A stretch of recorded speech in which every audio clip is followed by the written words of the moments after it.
महासमुंद की रहने वाली डॉक्टर प्रज्ञा चंद्राकर, जो अब विश्व के 3 जाने माने विश्वविद्यालयों में से एक हार्वर्ड यूनिवर्सिटी में रिसर्च करेगी। प्रज्ञा चंद्राकर का चयन हार्वर्ड यूनिवर्सिटी में रिसर्च फेलो के लिए हुआ है। वो कोविड-19 वायरस पर भी काम करेंगी और वैक्सीन निर्माण में अहम भूमिका निभाएंगी। डॉक्टर प्रज्ञा चंद्राकर ने बताया कि उन्होंने नहीं सोचा था कि हार्वर्ड में चयन हो जाएगा। उनका कहना है कि किसी भी सफलता के पीछे संयम होना जरूरी है। प्रज्ञा का अब फोकस हार्वर्ड में बेहतर काम करने पर है, ताकि वह अपने देश में एलिमेंट साइंटिस्ट बनकर लौटे और इसका फायदा भारत को भी मिल सके। वर्तमान में प्रज्ञा अमेरिका के न्यूयॉर्क के Albert Einstein college of medicine में पोस्ट डॉक्टर रिसर्च फेलो के पद पर काम कर रही हैं। हार्वर्ड यूनिवर्सिटी में सेलेक्ट होना अच्छी बात है, खुशी हुई। मैंने भी नहीं सोचा था कि मैं कभी हार्वर्ड में जाऊंगी, या मैंने ये भी नहीं सोचा था कि मैं जो अपना साइंस का करियर चूज कर रही हूँ ये मैं हार्वर्ड यूनिवर्सिटी में जाने के लिए कर रही हूँ, ये कभी भी नहीं सोचा था। कहीं मन में था कि हार्वर्ड यूनिवर्सिटी में काम करना है, बट उसके लिए जो जरूरी है वो ये है कि आपका पैशन कैसा है, क्योंकि उसका जो इंटरव्यू सिलेक्शन होता है वो आपके पब्लिकेशन पे होता है। मेरा पैशन मुझे लेके गया हार्वर्ड, मुझे ये लगता है। डॉक्टर प्रज्ञा चंद्राकर के हार्वर्ड यूनिवर्सिटी में चयन पर उनके परिवार में भी खुशी की लहर है। प्रज्ञा 2 बहनों और एक भाई में सबसे बड़ी हैं। उनके पिता गजानन चंद्राकर शिक्षक हैं और मां मंजू चंद्राकर एक गृहिणी है। प्रज्ञा के परिवार वालों का कहना है कि उनकी बेटी ने छत्तीसगढ़ ही नहीं पूरे देश का नाम रोशन किया है। बहुत खुशी हो रही है, जिनका खुशी का बयान जो है अपने शब्दों में कर पाना भी मेरे को मुश्किल लग रहा है। इतनी ज़्यादा खुशी हो रही है। हार्वर्ड यूनिवर्सिटी के बारे में तो नहीं सोचा था, लेकिन शुरू से मेधावी छात्रा थी, इसलिए मुझे ऐसा लगता था हर पल हर क्षण कि वह ऐसे कार्य करेगी जिसके प्रति हम लोग को सबको गर्व महसूस होगा। प्रज्ञा चंद्राकर बचपन से ही मेधावी छात्रा रही हैं। उन्हें स्कूल की पढ़ाई के दौरान कई अवार्ड भी मिल चुके हैं। उनकी प्रारंभिक शिक्षा महासमुंद के वेटनर मेमोरियल स्कूल से हुई। उसके बाद उन्होंने 10वीं से 12वीं तक की पढ़ाई केंद्रीय विद्यालय से पूरी करी और आगे की पढ़ाई चंडीगढ़ विश्वविद्यालय और तमिलनाडु से की। प्रज्ञा को पढ़ाने वाले टीचर ने बताया कि प्रज्ञा शुरू से ही कुछ अलग करने की चाह रखने वाली छात्रा थी।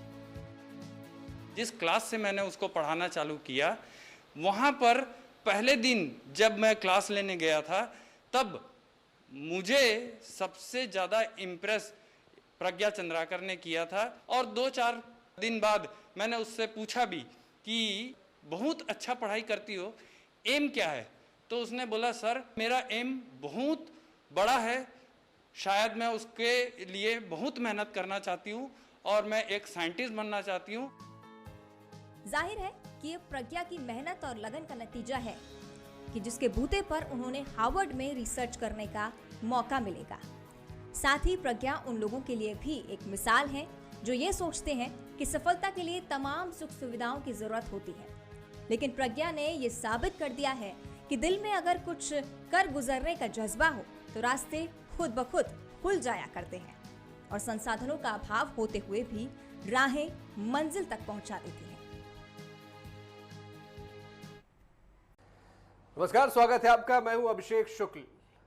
कोरोना का काल चल रहा है और इस कोरोना काल के बीच पे बहुत सारी रिसर्चें हो रही है।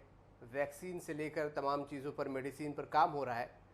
आज हम बात करेंगे छत्तीसगढ़ की एक ऐसी लड़की से जो महासमुंद से बिलोंग करती है और महासमुंद से निकलकर रिसर्च करते हुए हार्वर्ड यूनिवर्सिटी में उनका चयन हुआ है। कोरोना पर, वैक्सीन पर वो वहाँ पर काम करने वाली है। निश्चित रूप से उनके परिवार के लिए, हमारे पूरे देश के लिए, मध्य प्रदेश छत्तीसगढ़ के लिए बहुत गर्व का ये विषय है कि एक छोटे से शहर से निकली हुई लड़की वहाँ तक पहुँचती है। और आज हम सीधे उनके साथ वहाँ से जुड़ रहे हैं जहाँ वो मौजूद है।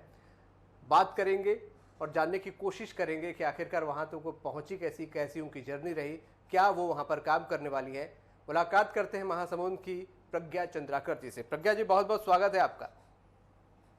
Thank you so much Abhishek ji, आप मुझे यहाँ पे इनवाइट करने का और मेरे बारे में जानकारी हासिल करने का। मैं पूरी कोशिश करूँगी कि जो भी इंफॉर्मेशन मेरे पास है मैं आपको उसको सच्चाई के रूप जी में बता पाऊँ। तो thank you so much for inviting me. जी। प्रज्ञा जी, पहले तो बहुत बधाई आपको हार्वर्ड में सिलेक्शन के लिए। हम सबको बहुत गर्व है आप पर और बहुत उम्मीद भरी नज़रों से भी देख रहे हैं आपको। जी शुक्रिया। मैं भी हाई एक्सपेक्टेशन रखती हूँ अपने आप से और प्रज्ञा जी, पूरी हार्वर्ड में कोशिश करूँगी। जी जी, हार्वर्ड में सिलेक्शन आपका हुआ है, क्या वहाँ पर आप काम करने वाली? पहले सबसे पहले मैं यही जानना चाहूँगा। जी, जैसे कि आपको पता है, फिलहाल तो मैं Albert Einstein college of medicine New York में हूँ। मैं यहाँ पे माइकोबैक्टीरियम ट्यूबरक्लोसिस में रिसर्च कर जी रही हूँ। ट्यूबरक्लोसिस जैसे टीबी एक बहुत ही जानलेवा बीमारी है और खासकर इंडिया में तो काफ़ी हद तक के टीबी का इतना ज़्यादा इफेक्ट रहता है और इंडिया की टॉप मोस्ट डिजीज में आती है, जो कि जी डेडली हम जिसको बोलते हैं, जिसका मोर्टेलिटी रेट इतना हाई होता है टीबी का। तो मैं उस पे यहाँ पे रिसर्च कर रही हूँ। तो यहाँ पे जब मैं रिसर्च कर रही थी देन मैंने हार्वर्ड में अप्लाई किया था और हार्वर्ड में मेरा सिलेक्शन हुआ है। वहाँ पे मैं मेनली प्रोजेक्ट पे जो काम करने वाली हूँ वो पहला तो कोरोना वायरस पे है। कोरोना वायरस पे मेरा जो काम है उस पे मैं ये रिसर्च करने वाली हूँ कि जो हम जब भी कोई फॉरेन पैथोजन हमारे बॉडी में इन्वेड करता है तो फॉरेन पैथोजन हम उसको बोलते हैं जो कि हमारे बॉडी का नहीं है, वो फॉरेन अच्छा से मतलब वो फॉरेन है ना, हमारे बॉडी का नहीं है। इसलिए तो वो कुछ भी हो सकता है, चाहे वो वायरस हो सकता है, चाहे वो बैक्टीरिया हो सकता है, चाहे वो पैरासाइट हो सकता है या फंगस हो सकता है। पर जब भी ऐसे टाइप के कोई भी चीज हमारे बॉडी में प्रवेश बिल्कुल करते हैं उसके अगेंस्ट हमारी बॉडी एंटीबॉडीज बनाती है, ताकि वो एंटीबॉडीज उन उन जो भी फॉरेन पार्टिकल्स हैं, वायरस या बैक्टीरिया है, उसको किल कर सके, उसको मार सके।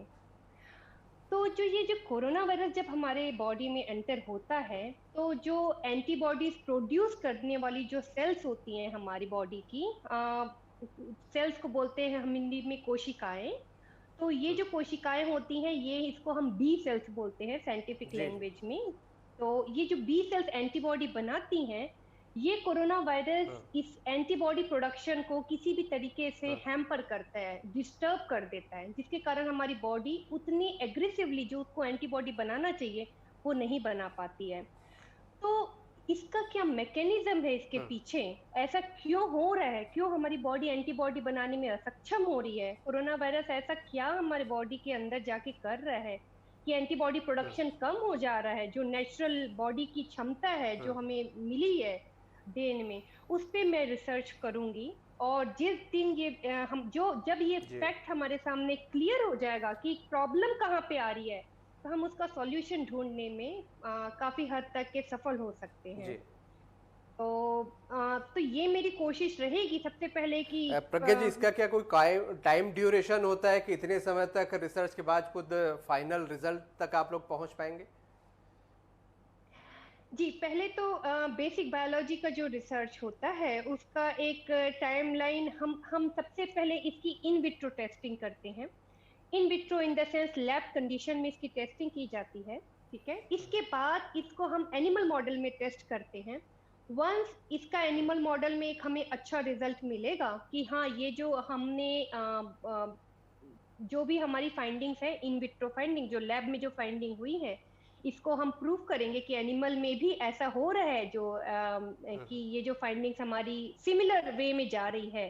फिर हम इसको सेम चीज को जो ह्यूमन पेशेंट के जो सैंपल्स हैं उसमें ट्राई करेंगे, और अगर हमें ये सेम चीज उसमें भी मिलेगी तभी हम इसको आगे लेके जा पाएंगे।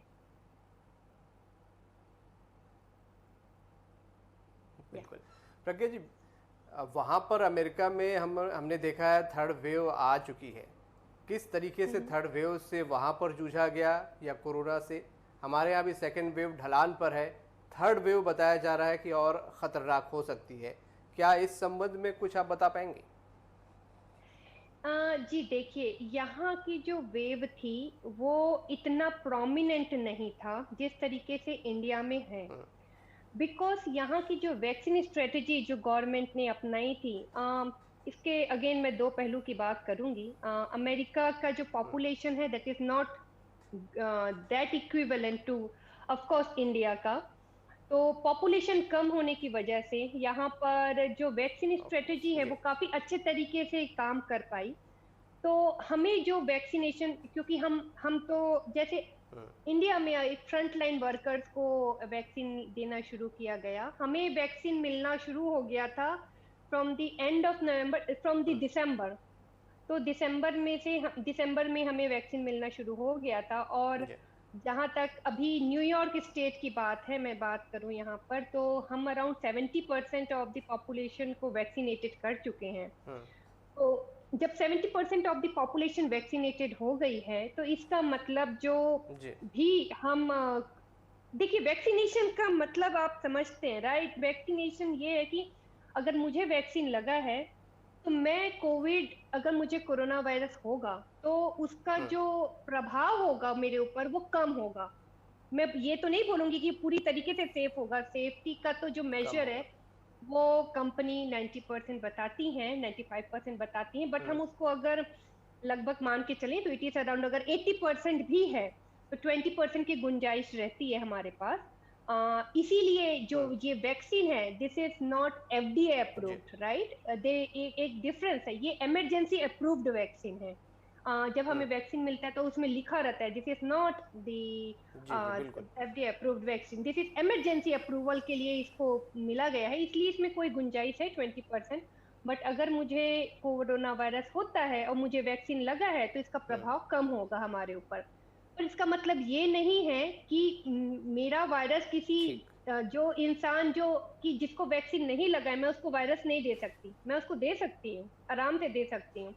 तो इसके लिए जरूरी है कि around 70% of the population vaccine ले चुकी हो, तभी इसका जो आदान प्रदान है वो रुक सकता है ना? तो ये चीजें अमेरिका में थर्ड वेव काफी इंडिया में आ सकती है ऐसा माना जा रहा है। प्रज्ञा जी, इसे रोकने के लिए क्या तरीका हो सकता है? देखिए, इसके रोकने का दो तरीका हो सकता है। अगेन मैं मुझे नहीं पता कि मुझे इतने अच्छे से इसको डिटेल में डिस्क्राइब करना चाहिए कि नहीं, और लूपहोल कहाँ रहा है। बट क्योंकि मैं अमेरिका में हूँ और मुझे ये पता है, जब से कोविड शुरू हुआ था मैं अमेरिका में ही हूँ, तब से हम में से किसी भी लोगों ने मास्क कभी भी नहीं उतारा। नो गैदरिंग, कोई भी गैदरिंग नहीं हुई है, चाहे वो लैब में हो। हाँ, हम लैब में भी इनफैक्ट अगर हमारा टीम है जो कि काम करता है तो भी हम शिफ्ट में काम करते थे। इसका मतलब बहुत ही सावधानी यहाँ पर बढ़ती गई है ना? और मास्क बिल्कुल भी नहीं निकला है। और 1.5 साल के बाद आज क्या बोलते हैं, ये अनाउंसमेंट हुआ है कि जिसको दोनों वैक्सीन लग चुकी है वो मास्क निकाल सकते हैं। तो इस तरीके की सावधानी यहाँ पर कंटिन्यूअसली 1.5 साल से बढ़ती गई है। उसका नतीजा है कि जो वेव यहाँ लहर आई थी वो इतना ज्यादा प्रभावशाली नहीं रहा। कहीं ना कहीं इंडिया में ये जी। बहुत बड़ी चूक हुई है, और जिसके जी। कारण शायद हम सभी दुखी हैं। और इंडिया में नहीं, यहाँ पर भी लोग काफी चिंतित हैं कि इंडिया पे हालत दिनों दिन खराब होते जा रही है। तो इसका एक ही उपाय मैं बताना चाहूंगी, ये यही है कि लोगों की सावधानी है कि अपना मास्क बिल्कुल भी ना उतारें। अगर अभी तक की चूक हो चुकी है तो आने वाले 1 साल में चूक ना हो। दूसरी, वैक्सीन की स्ट्रेटजी जो है वो तो अपने तरीके से बढ़ ही रही है। वहां पर काम कर रहे हैं, वैक्सीन का प्रोडक्शन भी काफी अच्छे तरीके से चल रहा है, डिस्ट्रीब्यूशन भी रेगुलेटेड है। बट अब ये है कि लोगों के मन में जो थोड़ा बहुत भय है जो मुझे सुनने में आता है, वो उसको कितनी अच्छे तरीके से हम टैकल कर पाए। क्योंकि इंडिया में एक ये भी चैलेंज है कि हमें डर को से भी जीतना एक बड़ हमारे लिए चुनौती हो जाता है। तो हम अगर वो भी टैकल कर पाए तो ये दोनों स्ट्रेटजी ही हमें कुछ मदद दिला सकती है, मैं ये मानती हूँ। घर में आपकी बात होती होगी, घर वाले भी कुछ चिंतित होते होंगे, क्योंकि पिछले साल जब वहाँ पर ज़्यादा बुरी स्थिति थी, कोरोना का एंटर हुआ था, तो आपको लेके भी कुछ चिंतित होते थे फैमिली के लोग? जी जी बिल्कुल, क्योंकि उनका भी ये मानना था, अगर मैं इसको थोड़ा लाइटर जोन में लेके जाऊं तो वो भी यही बोलते थे मुझे कि तुम्हें पूरे वर्ल्ड में अमेरिका ही दिखा है, और अमेरिका में न्यूयॉर्क में ही दिखा तुमको काम करने के लिए, जहां पर हालत इतनी खराब है। क्योंकि जब मैं न्यूयॉर्क आई थी उस टाइम न्यूयॉर्क सबसे ज्यादा हाईली हीट में इसका नंबर था, बिकॉज न्यूयॉर्क में केसेस बहुत ही जी तीव्र गति से बढ़ रहे थे। बट जैसे कि मैंने बताया आपको कि हमने लैब जाना नहीं छोड़ा था, क्योंकि हम फ्रंटलाइन वर्कर्स हैं, हमें रिसर्च करनी होती जी। है एट एनी कॉस्ट, है ना, हमें टेस्टिंग भी करनी थी, और साइड बाय साइड हमारा प्रोजेक्ट भी चल रहा था, उस पर भी काम करना जी था। तो हमने सावधानी से काम किया। जो हमारा लैब का अगर टीम है, अगर हम लैब में 20 लोग, 10-20 लोग काम करते हैं, तो उसमें से 10 सुबह की शिफ्ट में काम करते थे, 10 शाम की शिफ्ट में काम करते थे, और सोशल डिस्टेंसिंग जो हमारे बेंच काम करने की जो हमारी जगह है उसमें प्रॉपर बनी रहती थी। तो उसका ये नतीजा है अभिषेक जी कि कि हम इस पे इतना ज्यादा अफेक्ट नहीं हुए, और मैं भी इस तरीके से, और जैसे कि आपको पता है कि हम पीपीई किट में काम करते बिल्कुल हैं हमेशा ही, तो यही सब एक चीज है जिसके कारण मैं बिल्कुल। सेफ रही। और मम्मी प्रज्ञा जी, पापा का टेंशन महासमुंद लेना, से न्यूयॉर्क तक कैसे पहुंची आप? बचपन में ही क्या कुछ तय किया हुआ था आपने? अगर मैं ऐसा बोलूंगी कि मैं बचपन से ही तय कर ली थी, तो यहाँ पर मैं गलत होंगी। बचपन में मुझे ये जरूर पता था कि डेफिनेटली मुझे पढ़ाई के क्षेत्र में कुछ करना है। तो बचपन में जब मैंने अपना लाइफ साइंस का स्ट्रीम चूज किया था 11th और 12th में, तो मुझे डेफिनेटली लाइफ साइंस से एक बहुत ही ज्यादा जुड़ाव महसूस होता था। पर उस टाइम तक के ऐसे रिसर्चर या साइंटिस्ट का ख्याल वहां पर मुझे नहीं मिल पाता, वहां पर इतना नहीं हो पाया, बिकॉज एक्सपोजर डेफिनेटली वहां पे इतना ज्यादा नहीं है, कमिंग फ्रॉम स्मॉल टाउन, ये मैं बोल सकती जी हूँ। और उस टाइम में जब मैं निकली थी तब इंटरनेट भी नहीं इतना ज्यादा, अपने जो अभी जितना इंटरनेट का चलन है वो नहीं था, तो मेरे लिए डिफिकल्ट था। पर जब मैं अपना ग्रेजुएशन कर रही जी थी चंडीगढ़ से, तो ग्रेजुएशन में एक सब्जेक्ट हमें इंट्रोड्यूस किया गया जिसका नाम इम्यूनोलॉजी था। वो इम्यूनोलॉजी या बॉडी की इम्यूनिटी के बारे में जानना, ये मुझे बहुत ही ज्यादा फैसिनेटिंग लगा। हाँ, बट स्कूल का एक वाक्य मुझे जरूर याद है, जो कि मैं हमेशा याद करती हूँ। मेरी प्रिंसिपल थी मिस एन गीता राव। जी वो बहुत ही ब्रिलियंट टीचर थी। अ, वो गोल्ड मेडलिस्ट थी चेन्नई यूनिवर्सिटी से अपने फिजिक्स के सब्जेक्ट में। प्रिंसिपल होने के बावजूद भी वो हमें फिजिक्स अच्छा पढ़ाया करती थी, 2 चैप्टर, तो जो कि उनका फोटे था। तो और वो इतनी अच्छी थी अपने सब्जेक्ट में, इतनी थॉरो थी कि वो अपने पैशन के लिए स्टूडेंट्स को पढ़ाती थी। तो वो जो उनका पैशन था कि अगर स्कूल में फिजिक्स टीचर हैं तब भी मैं अपने स्टूडेंट्स को उनके मार्क्स को बेटर करने के लिए अपने अपने तरीके से पढ़ाऊंगी, वो पैशन मुझे हमेशा ही प्रभाव करता था, बहुत ही ज्यादा प्रभावशाली उनका इम्पैक्ट रहा मेरे ऊपर। फिर मैं जैसे बता रही थी, मैं ग्रेजुएशन के लिए चंडीगढ़ मूव की। फिर अच्छा चंडीगढ़ में इम्यूनोलॉजी का सब्जेक्ट मुझे इंट्रोड्यूस कराया गया, तब मुझे पता चला कि बॉडी की इम्यूनिटी अच्छा ऐसे फंक्शन करती है। ये टॉपिक उस दिन से मेरा फेवरेट हो गया। और फिर जब मैंने पोस्ट ग्रेजुएशन में अन्नामलाई अच्छा यूनिवर्सिटी से किया, तो अन्नामलाई यूनिवर्सिटी में एक साइंटिस्ट थी, प्रोफेसर थी, डॉक्टर नागिनी। डॉक्टर नागिनी से मैं काफी ज्यादा प्रभावित थी। उनका लैब, उनका रिसर्च करने का तरीका, वो कैंसर बायोलॉजी में रिसर्च करती थी, मुझे काफी फैसिनेटिंग लगता था। वो कैंसर बायोलॉजी में इम्यूनिटी रिलेटेड काम करती थी। फिर मैंने अपना नेट का प्रिपरेशन चालू किया, क्योंकि तब तक मुझे पता चल चुका था, मैंने उनकी लैब देख चुकी थी, तो मुझे लगता था कि कहीं ना कहीं रिसर्च का फील्ड मेरे लिए अच्छा हो सकता है। पर जब मेरा एक, अगर मैं बोलूंगी कि मेरा ground breaking decision being research करने का कहाँ पे हुआ, वो हुआ जब मैं पार्ट सी की तैयारी जब मैं नेट की तैयारी कर रही थी, CSIR नेट, जो कि लाइफ साइंस में होता है। तो वहां पर हमेशा बताती हूँ कि मेरा जो, उसमें 3 सेक्शन होते हैं, part A, part B, part C.